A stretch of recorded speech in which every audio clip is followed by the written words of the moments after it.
Welcome to the How to Be Awesome at Your Job podcast, the show where brilliant professionals share how to sharpen the universal skills required to flourish at work. Enjoy more career fun, wins, meaning, and money with your host, Pete Makaitis.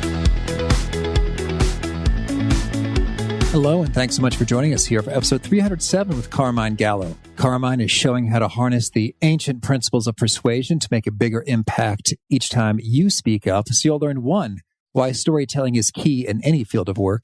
2, the 2,000-year-old formula for persuasion that still works today. And 3, the brain hacks that Steve Jobs, Leonardo da Vinci, and Picasso used to unlock their best ideas.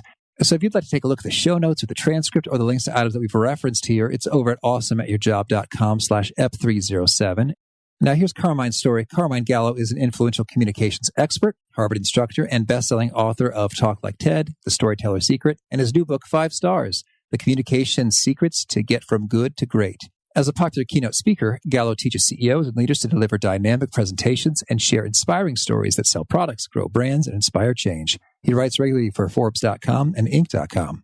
So thanks to Carmine for taking some time to chat, and thanks to our sponsors. Check them out. Here is Carmine. Carmine, thanks so much for joining us here on the How to Be Awesome at Your Job podcast. Oh, thanks, Pete. Thank you for the opportunity to help our listeners become more awesome at work. I think this will be a really fun one. And to kick it off, I understand that there's a special creature in your life, not a person. Double Doodle. What's the story here? Isn't that the most ridiculous name? It's a double doodle, which we got a couple of years ago. So his name is Rocky, and he is... I don't know why they call them double doodles, because they're actually a mix of 3 breeds. So it's triple lab. Doodle. Yeah, triple. It's like a triple doodle. Yeah. It's a lab, poodle, or retriever, and the poodle, gets the smarts from the poodle and retrieves like a lab, and it's a wonderful dog. But for people like me who've got some allergies with the animals and the pets, this is great. I get the best of both worlds. So I'm glad that breed exists. Yeah, intriguing. Yeah. And so the name Rocky, what's the backstory? Okay, well, with a name like Carmine Gallo, you can start putting the pieces together. I'm Italian, Sylvester Stallone, Rocky, it kind of goes back to the movie. What can I say? That's powerful. I loved the Rocky movies so much when I was a teenager, and I rushed to the video store, actually, of all places, to rent them and watch them in quick succession. Which one is your favorite? Well, Pete, I'll tell you, for the first one, and I actually liked Creed. That last one that they did, I thought was very good. But Pete, I've got to tell you, in the last few years, the Rocky has taken on a completely new experience for me, and not just because of my dog. I wrote a book on storytelling prior to this one, Storytelling in Business. It's called The Storyteller's Secret. And I began speaking and interviewing a lot of Hollywood producers and Hollywood type of people, because if you really want to understand storytelling, why not go to the source, the Hollywood folks who do it well? Well, Rocky has the greatest dramatic arc of any Hollywood movie. Most producers will tell you that. And so I started looking at it completely differently. And it helped me as a storyteller in business. Now, you say the greatest dramatic arc. What makes it the greatest? In Hollywood, you need to have like that 3-act structure. All successful Hollywood movies have that 3-act structure, which is the setup, the conflict, and the resolution. And Star Wars obviously falls into that genre as well. In fact, George Lucas studied narrative and storytelling while he was writing Star Wars. But in terms of Rocky, the man is down and out, and not just a little bit. Okay, right? His best friends are turtles. He breaks thumbs for a living. You've got to start really down, and then so that arc of that experience of reaching success is even more dramatic. And of course, there's hurdles and ups and downs. But the beauty of Rocky is that it doesn't necessarily mean that at the end, a happy resolution doesn't mean you win the championship. He didn't win. He didn't win. Spoiler alert for those who didn't see the first Rocky yet. I'm so sorry. Pete, this is the important part. As long as the hero of your movie undergoes some sort of transformation, that's what's important to storytelling. The hero has to be a better person because of the experience. and we could actually apply that to business very directly. So it's really interesting talking to Hollywood types, which I actually included some of the things they've talked about in my new book. I talked to some Hollywood producers and screenwriters about how to craft more compelling narratives. Oh, that's excellent. And so, well, let's maybe back up for a second. So your company, Gallo Communications Group, what are you all about there? I write books. I do a lot of public speaking and keynotes, and then a third of my business is communication advising. I used to be a journalist. I was a trained journalist. I went to Northwestern, worked for CNN, worked for a number of different media outlets for about 15 years. And then I transitioned into helping executives of all types in all fields become more effective and more persuasive at telling their stories, giving presentations. So I sort of became a presentation coach. But since then, I've evolved into an author of 9 books and a communication advisor to some rather large brands. In fact, I like to say there is not any day that goes by when you are not touching a product or using a product or eating a product. I do a lot of agribusiness too, for through whom the leaders or the business people who actually make those products haven't gone through my workshops. Impressive. Very cool. All right. And so then your latest, the book's called 5 Stars. What's the main idea behind this one? 5 Stars, the subtitle is The Communication Secrets to Get from Good to Great. So in a nutshell, it's in the age of AI, artificial intelligence. I make the argument that mastering the ancient art of persuasion, and we could talk about what that means, but mastering the ancient art of persuasion is no longer a soft skill. It really is the human edge that will make you irresistible and irreplaceable in the workplace. All right. There we have. That is a thesis statement for you. And I've never been more confident, Pete. I have never been more confident about a book. I've written books on Steve Jobs and how he delivered presentations. I've written books on how to give a TED-style talk. I've written books on storytelling and business. I've never been more confident that the one skill that sets people apart from the rest, to go from average to transformational leadership, is the ability to communicate emotionally and effectively with another person. And the whole book is really a ton of examples of people in a wide range of fields, from CEOs down to college graduates who are being promoted above their peers, who can credit directly their ability to communicate more persuasively as the secret sauce, the secret ingredient that sets them apart from the rest. So that's the whole metaphor of 5 stars. It's not enough to be average anymore. You can't be average. Not even good is good enough. You have to be exceptional. How do you get there? That's what I try to tackle. Okay. Now, you mentioned, you talk about being persuasive. I've been studying up on copywriting lately, and your fascinations or bullets associated with the book are very on point. So it seems like you already have street credit and authority for me just by reading your book description. So I can't resist. I'm just going to ask a few directly off of there. So is this indeed the skill that Warren Buffett says raises our value by 50%? Warren Buffett is fascinating. So Warren Buffett was giving a discussion. He was in a class at, I believe it was Columbia University. This is when I first started studying Warren Buffett and persuasion and public speaking. So he's giving a talk at Columbia University to a class of MBA students, business students. And they said, what is the one skill that you think we need to excel in the workplace? That was one of the questions. And he said, point blank, you have to develop your skill as a public speaker. And he said, if one of you comes to me today, I'm willing to invest like $100,000 in your future earnings. For any of you, because of your degree, Pete, right? Because they have a business degree. So the degree counts for something. But then he said, and if you're a good public speaker, I'll increase your value by 50% on the spot. Okay, there we have it. That's when I started really focusing on the ability of certain people to be more persuasive, to have better presentation, better communication skills. It really does set them apart.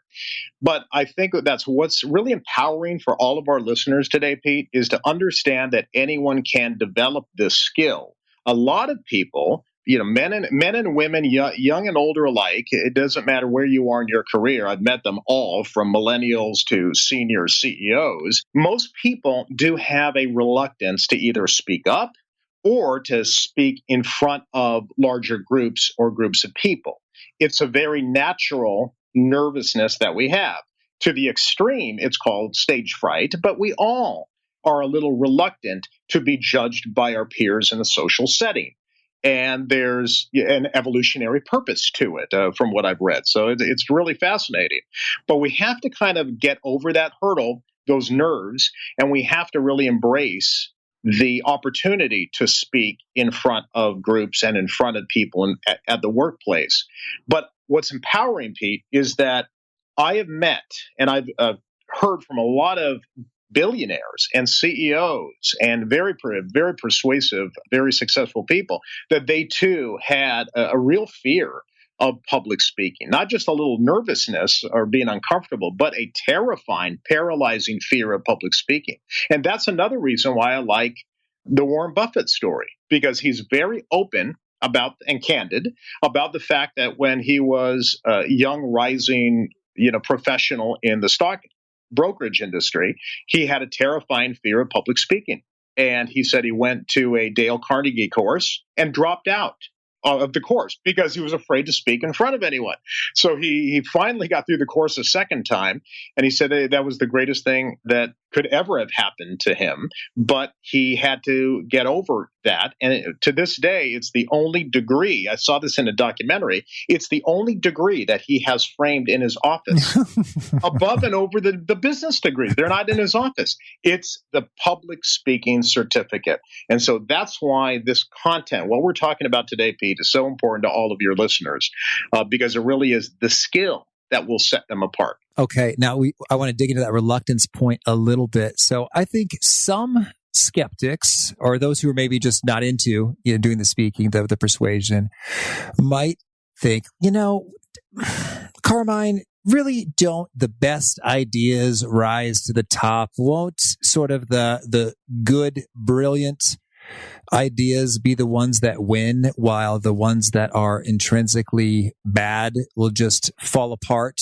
on their own lack of merit? What's your take on this one? Pete, I can trace throughout history, but let's go back, say, within 200 years.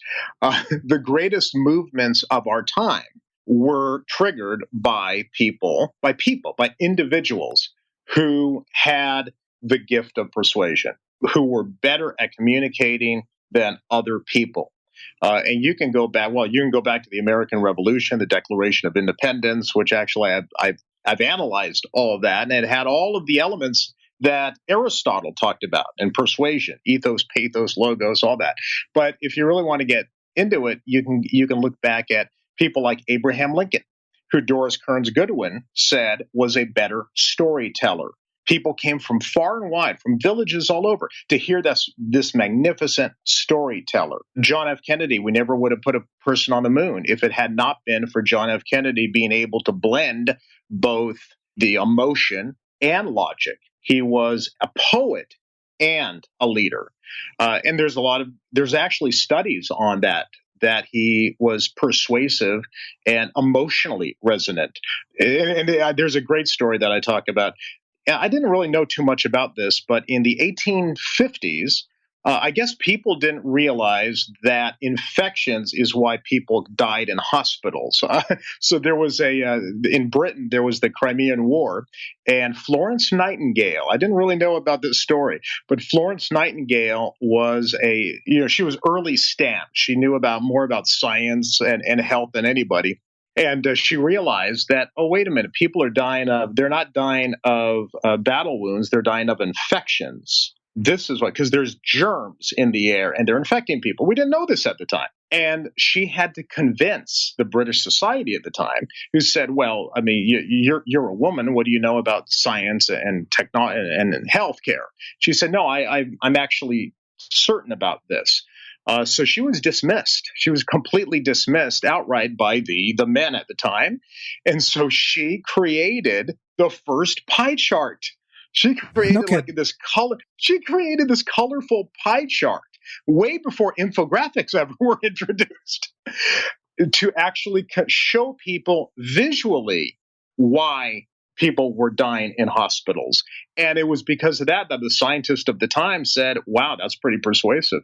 So Pete, I mean, I can tie this to almost any great movement of our time or any great experience that has transformed society. We can actually trace it back to somebody who was a really, really good communicator. And there's a ton of examples. My 1/3 of my book is history. Well, and I think that's intriguing. And now, if I'm going to kind of go a little farther here with the devil's advocate play. Yeah. Now, I would say those seem like good and true ideas. Infections are problematic. Freedom, independence is good. Maybe could you share an example of how great persuasion made a terrible idea that should have lost, in fact, win and take root? Oh, well, see, now you'll get me into trouble with that because there's certainly a number of issues. I mean, you could look at politics, you could look at all sorts of different issues of our time where, and this is something that I study, there are a lot of complicated issues out there, a lot of complicated issues in business and in geopolitics. The ability to communicate those issues and explain those issues really, really clearly is something that a lot of people really need to understand and study and take seriously. Narrative, for example, is being studied everywhere, Pete. Narrative, storytelling, is being studied in hospitals. It's being studied in healthcare because we know that doctors are not the greatest communicators. It's being studied in science. Because you can have a great idea as a scientist, but if you cannot persuade another person of that idea, then those great ideas get lost. And that's problematic. And in fact, over the last year, I've actually been contacted, I'm not exaggerating, by about 5 different departments within the U.S. military doing completely different things, but they are all studying narrative because it's crucial to study why people behave in a certain way. So in my opinion, Pete, if regardless of whether it's in business or any field, if you can really get good at understanding narrative, I think it's an amazing skill that will help you succeed in any industry, any field. Okay, well, so let's talk about how that is done in practice. Yeah. How does one master this narrative, persuasion, inspiration? Yeah. One more thing before I forget, and I'll get right into that, Pete. One of the reports that I read that kind of prompted me to write a book just on the art of persuasion. I read a report last year, 94% of hiring managers will say an employee with stronger communication skills has a better chance of being promoted than an employee with more years of experience but weaker verbal skills. So that's the why. That is the why behind this book. So let's get into, well, how do you do it? Well, one is to recognize that persuasion is something that actually does come naturally to us. Storytelling, for example, is a big part of persuasion. And that is something that is innate in us, is part of our DNA. I'm sure you may have heard about the history or the science of it, but there's a lot of science now which shows that the way we connect with one another is through storytelling, telling anecdotes, telling stories about one another. That's the best way of transferring ideas from one person to another. And this has actually been shown in labs with neuroscientists I've talked to. But it comes naturally to us. We are natural storytellers, Pete, until we get into the business world. And then all of a sudden, we open something called PowerPoint, which is... I have nothing against PowerPoint per se. I've actually seen beautifully designed presentations, but it is one of the least effective ways of transferring an idea to one another, especially using bullet points, which is why you never saw a bullet point on a Steve Jobs presentation. He used a different presentation software, but you never saw bullet points. I mean, he had an intuitive feel for story and for narrative. So this is something that very much comes naturally to us.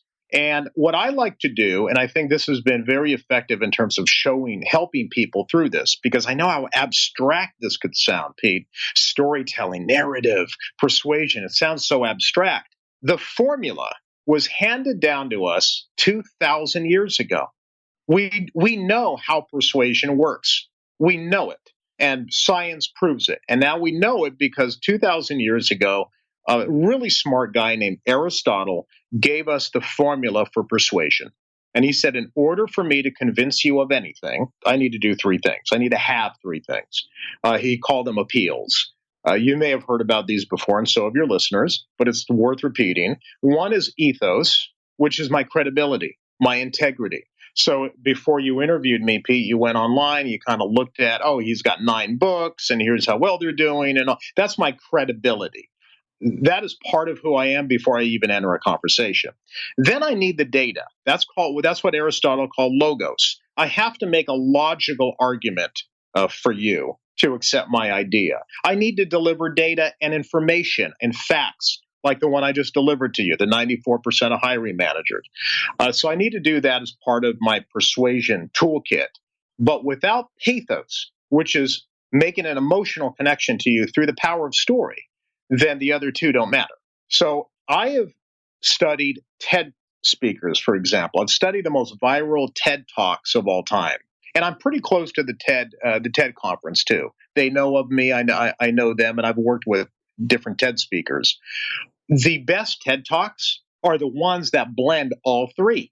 So if you want to be persuasive, ethos is we could set that aside. That's just establishing credibility for who you are. So that's your resume. Those are your credentials. But you have to be able to use facts, figures, data, and logical reasoning in order to convince your boss or your team to accept an idea or to take action for an idea. But what I have found, especially in the great TED speakers of all time, 65% of their presentations fall under what Aristotle called pathos, which is story, emotion. So you have to have a right balance. Pete, when you walk into any conference room in corporate America today and you watch a standard PowerPoint presentation, it's 99% data, 99% logos, and only 1% maybe pathos. It needs to be more of a balance. And I argue a higher element needs to be emotion and story, followed up by the data. So that's actually, it is hard to get across to people because I think people are just, I'm not going to say they're not courageous, but I feel like they rely too much on the data because they think that they're being more persuasive that way, where really the smartest people and the people who are the most successful in the fields are very much use a combination of both emotion and data. I could give you a perfect example of that if you'd like. Well, I guess I do want to hear that example. And it's true. I'm thinking about some of my favorite TED Talks, like with Amy Cuddy, hearing her journey of transformation, like, oh, she didn't think she was good enough. And then, oh, and by the way, if we look at the cortisol levels in blood after engaging in power posing, and they are different. I was like, oh, well, there you have it. It's kind of hard to argue with the data. Let me stop you there. Yeah. Perfect. Amy Cuddy, Harvard researcher. Perfect. Yeah, there you go. Okay. All right. Let's stop. I'm going to stop you there. Do you remember any data? She had a lot of data in that TED Talk. Do you remember anything? I'm going to put you on the spot. I think there was a bar chart that was, I don't remember the specific numbers, but I was like, whoa, that's definitely quite the drop was what I remember. Yeah. Well, what's the first thing you remembered? Well, yeah, she had her story associated with, she felt kind of outmatched in the academic environments, like maybe she didn't belong there. Pete, you just confirmed the thesis, which neuroscientists are concluding in the lab. You and I, as human beings, are wired for narrative, are wired for story. It is the most effective way of recalling information that we have. It's the most fundamental verbal tool that we have in our toolbox. Well, you talk about courage maybe being the missing element. I guess, okay, I'm putting myself in the shoes of someone about to give a presentation to, let's just say, a vice president of a corporation with tens of thousands of employees. Let's say confidence, maybe confidence more than courage. Well, and I guess I'm wondering, I guess it's a little spooky. Well, one, to buck the trend of the norm of what you see all the time. And two, like if you start and says, all right, Matt, Pete is a customer in Chicago who purchased our product, and Pete was having some difficulty opening the packaging. I guess I'd be a little concerned that the executive there would be like, "Do you have any idea how busy I am? How about you get to the point right away so that we can make this meeting shorter and I can continue generating gobs of shareholder value?" Oh, Pete, and we can handle that one too. Let's do it. We can. Okay, everything falls under storytelling, but let's be clear.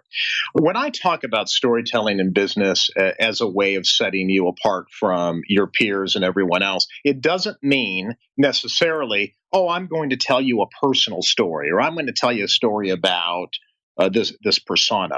It simply means using the elements of persuasion and story and pathos that we know work. Here's another element. Remember, at the very beginning of this conversation, we talked about Hollywood movies. All successful stories, whether they are books, movies, plays, or presentations, have a structure, a formula.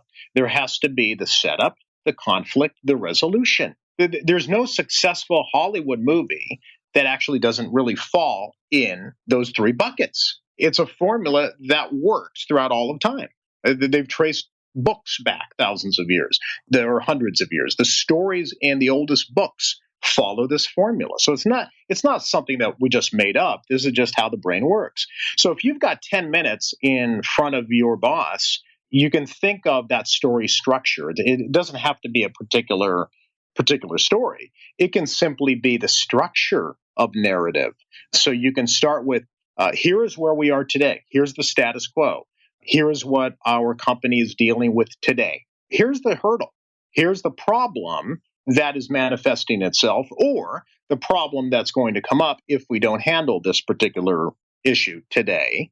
Here's what the world, our industry, or our company will look like once we've handled the issue. So if I've got 10 minutes in front of you and I have to make an argument for something, I'm still going to be thinking in narrative structure, Pete. I'm not going to spend 10 minutes telling you, this amazing story of somebody whose life was transformed by a product, because you're right. My boss is going to say, you're wasting my time. I don't have time for this fluff. But I can still grab your attention by saying, here's the state of our company today. Here's a conflict that's happening. And this is going to cause a lot of problems for us. And here is the potential solution, or maybe three solutions that we can choose from. And here is how the world, our company, will look after either of these is implemented. So I'm still using a narrative structure. I can also use metaphor and analogies. Warren Buffett is a big fan of this. And this goes back to Aristotle as well. When Warren Buffett talks about something complex, like financial strategies, he'll often use a metaphor. So he will compare the abstraction to something concrete. And metaphor has been found to be one of our most effective verbal techniques. But that still falls under Aristotle's pathos or emotion. Aristotle gave us these formulas thousands of years ago, and we can use them today to really stand out in any field. So in terms of the three-part evolution there and the storytelling arc and pathos, you're saying that even if you're not telling a quote-unquote story insofar as an individual did a series of events and this is what unfolded, it's still a story if we start with here's where we are today, here's the problem, and here's what it looks like if we fix it versus don't fix it. And then I guess for the logos, you're just sort of laying out the data associated with it, like we'll lose $43 million if we don't fix it. And so that's sort of like it's integrated into that pathos arc. Pete, we will lose $43 million if we don't take this action. That is the logos. And then I can follow that up with, here is an example or an anecdote of a company that was in our similar position and did not take action. That's the pathos. That's the story. So you're still using the elements of narrative and everything we learned about connecting with people emotionally, but you're just simply putting it into an abbreviated form. And Pete, this is a big deal. The ability to speak, and we can move past storytelling, but the ability to speak concisely and clearly in 10 minutes. 10 minutes is actually a good rule of thumb, is something that very few people have, but everyone can build on it. I was at, and I wrote this in the book, and I had to be very careful about what I said, but I felt pretty good about it. Last year, I was actually invited to a kind of a secretive Air Force base in the middle of the desert. It was one of those. Is it where they have the aliens, Carmine? Come clean right now. It was close to it. It was close to it. You saw alien corpses over there. So I was actually asked by a very, I'm not going to call them secretive, but it's a very elite group of Navy and Army officers who are the top 1% in those particular departments. And they are they are the ones being trained to deal with some of the most sensitive global issues of our time. And I went to their class. I actually sat there for about 4 hours listening to this class. They had one of my books as their required reading. And, they were dog-eared and they were looking at them in paperback and it was all marked up. So they were actually using one of my books. I thought it was fascinating. And then, near the end of it, I said, why? Why would they need this kind of book for the most complex issues of our time? And Pete, I'll never forget what the instructor said. They said, Carmine, when these officers graduate this program and they go into the Pentagon or the White House or they go all over the world, they will have sometimes 10 minutes to make an argument. And that's it. Why should we take this direction over another one? And you have to be able to tell your argument and make a persuasive case in as little as 10 minutes. But wow, okay. You would think there'd be a little bit more debate about some of these issues, but you understand. You understand where that's coming from, and I think that's something I've heard this in business as well. Andy Grove at Intel, he would give you 10 minutes to give him a presentation. People would go in there with these stacks of PowerPoint slides. They were ready to talk for 60 minutes, and he said, "You've got 10. If you cannot express your idea in 10 minutes." Clearly, succinctly, and in a compelling way, I'm not interested. So you see, Pete, it really does get back down to this idea that whether it's through the elements of persuasion, the elements of narrative, or simply the ability to communicate your idea concisely and in a way that engages both my emotion and my reasoning and my intellect in a short amount of time, that's a pretty powerful skill. Oh, that is. And I want to make sure we get to hit two quick tactic tidbits right before we shift into hearing your favorite things. So first, these fascinations, so compelling. What is the brain hack Steve Jobs, Leonardo da Vinci, and Picasso used to unlock their best ideas?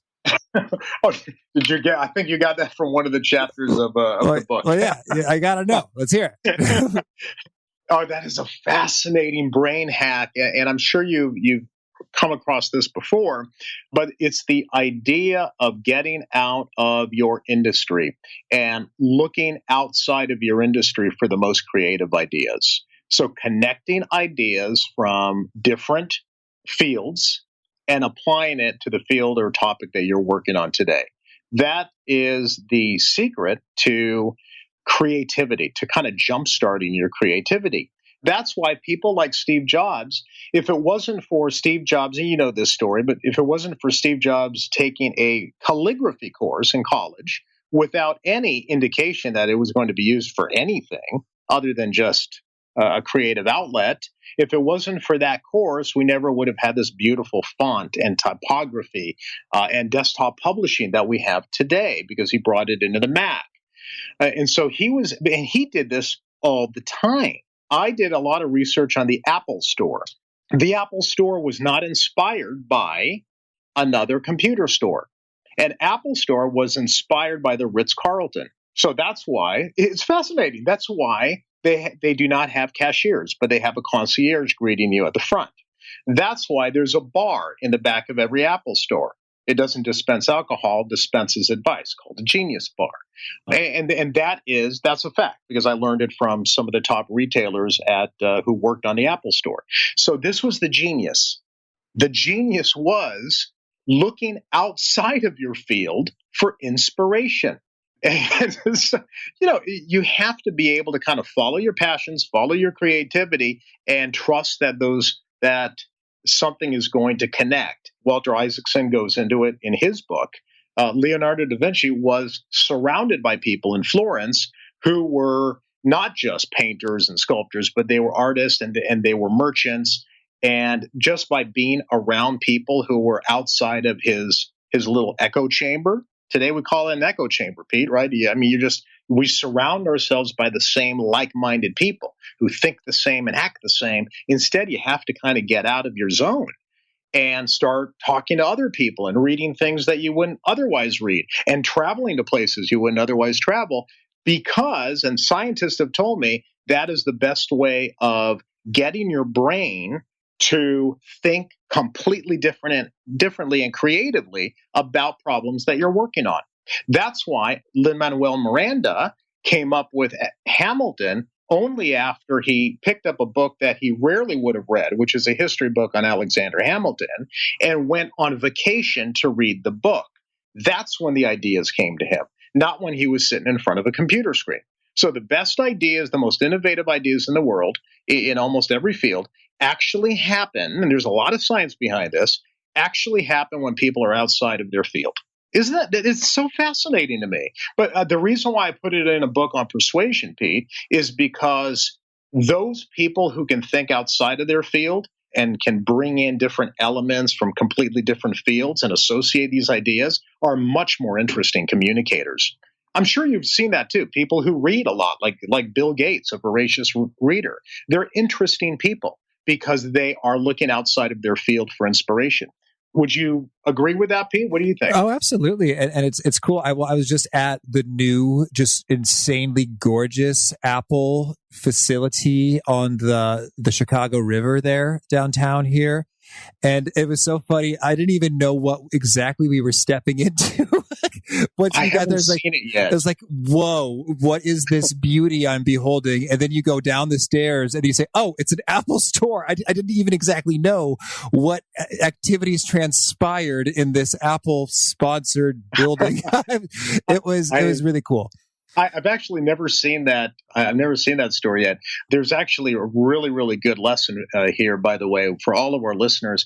Steve Jobs asked better questions. So when they were creating the Apple Store, he did not ask, how do we sell more computers? That was not the question he wanted answered. He asked, how do we enrich people's lives? How do we enrich the lives of every person who walks into a store? And that's why the Apple Store looks the way it does, because he asked more empowering questions. Really interesting. Well, that is excellent. Well, now I'd love to hear some of your favorite things. Let's hear a favorite quote, something you find inspiring. I actually came across a quote that I heard in a TED Talk last year, and I've been using it a lot, and I put it in one of my chapters in the book. And it's actually by Garry Kasparov, the chess champion who lost to IBM Computer. Remember that? A long time ago. So he gave this incredible TED Talk and it inspired me to write more on my book. And he said, there's one thing only humans can do, and that's dream. So let's dream big. I do like that. Thank you. I love that, because and that's where I realized there is a human edge here.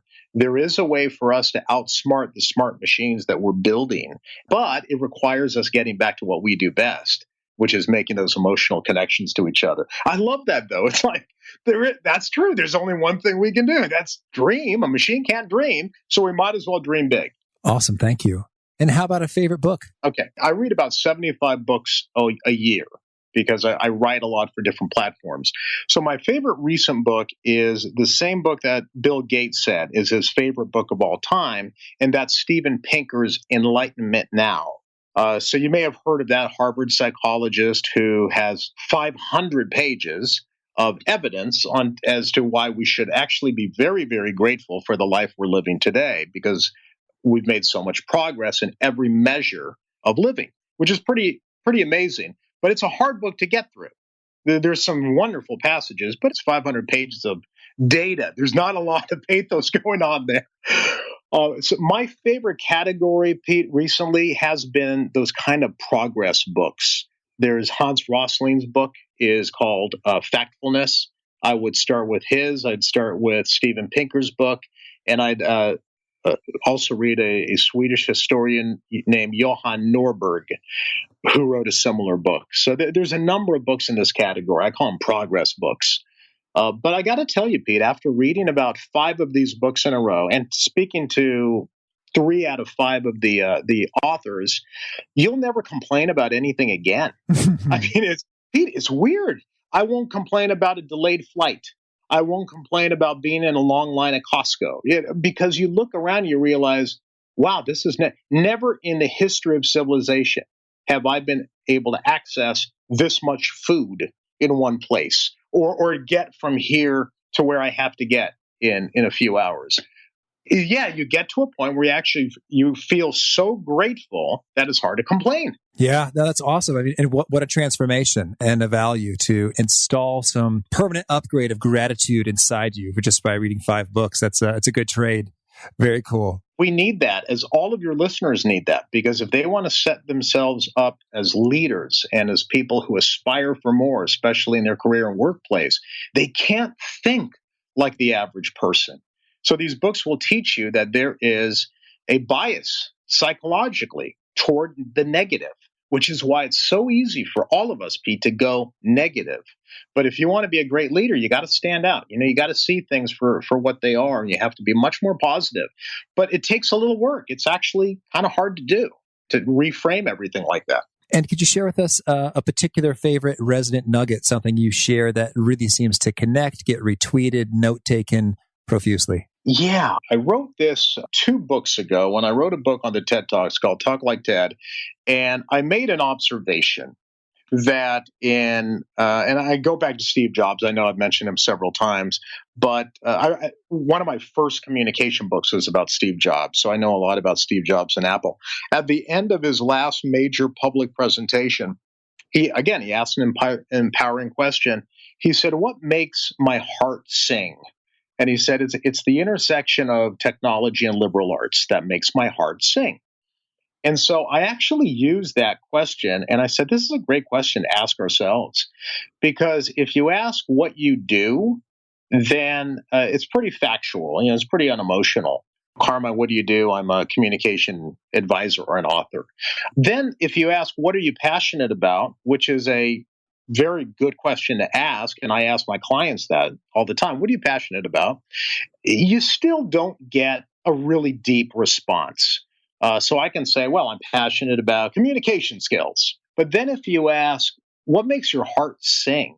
Then all of a sudden you get completely different reactions from people. And so for me, what makes my heart sing would be to help people with ideas that can potentially change the world, articulate those ideas in a way that get heard. When you ask what makes your heart sing, and you could try this with other people. I do this with clients all the time, Pete. So in order for me to really elicit the best communication messages and the best presentations and the best stories, I ask people, what makes your heart sing? It's very interesting. But anyway, that is a portion of one of my books that actually gets retweeted and posted on Instagram quite a bit. So I saw how it resonated with people. I didn't know that at the time. I just thought it was, hey, that's a cool way of looking at the world. But it seems to resonate with a lot of people. Well, I like it, and I'm going to try it out and see how that plays in opening conversations with people, because I think you can get right to some fun stuff quickly. Use it as one of your questions. Yeah, I can't wait to hear what people say. Use that as one of your questions, and you'll see that their answers are unexpected, very different than what you would think. That's cool. And Carmine, if folks want to learn more or get in touch, where would you point them? CarmineGallo.com is going to be the easiest way to get a hold of me or remember me. It's a good Italian name, so it's kind of hard to forget. But CarmineGallo.com, that's where you can join my newsletter. You can learn more about all of my books, including a new one. Okay. And do you have a final challenge or call to action to folks seeking to be awesome at their jobs? The final call to action is understand that you have an edge in the workplace. You have the ability to be irreplaceable and irresistible if you master the ancient art of persuasion. And ancient being critical because it's a formula that we know works and we know how it works and we can prove it. That's good. Thank you. Well, Carmine, thanks so much for sharing this time and expertise. I hope your book, 5 Stars, is a smash hit, and good luck in all you're up to. I hope so too. Thank you very much, Pete. I put a lot of work into it, and I'm very optimistic and very confident about it. And if people want to just learn more about that, they can just look it up, 5 Stars. It's sold everywhere. Or the 5 Stars book, the5starsbook.com. But you can also get it through my website, Carmine Gallo. Perfect. All right. Thank you, Pete. I had heard the ethos, pathos logos a time or two before, and yet nonetheless, it's so effective to hear it again. And just to remember that there's 3 ingredients, because it's quite common to forget 1 or 2 when you're building your persuasive recipe. So I just encourage you, maybe even make a quick little checklist to confirm, all right, am I hitting something that's emotional, engaging, compelling, a story? Am I conveying some real hard facts, data that are sort of real proof points that have compelling power in that way for the rational side of the brain? And am I ensuring that I am believable, credible, that I am a relevant person to be speaking on this matter? And am I conveying all of those things effectively? A great reminder to make sure that you are not overlooking a critical piece of the persuasion puzzle. So thanks to Carmine for that. Hope you dug it and other pieces. And again, if you want to check out the show notes, the transcript, the links to items that we've referenced, it's at awesomeatyourjob.com/F307. And if you haven't already, I hope you'll push the subscribe button. You'll hear from our next guest, Alan Gannett. He is talking about what makes ideas catch on, become persuasive, intriguing, popular, spread, wildly successful. Peace. Thanks for joining us for today's episode. To get the most out of this conversation, visit awesomeatyourjob.com to find today's show notes, transcript, and infographic summary cheat sheet. For more entertaining professional skill sharpening, be sure to subscribe to catch the next episode of How to Be Awesome at Your Job.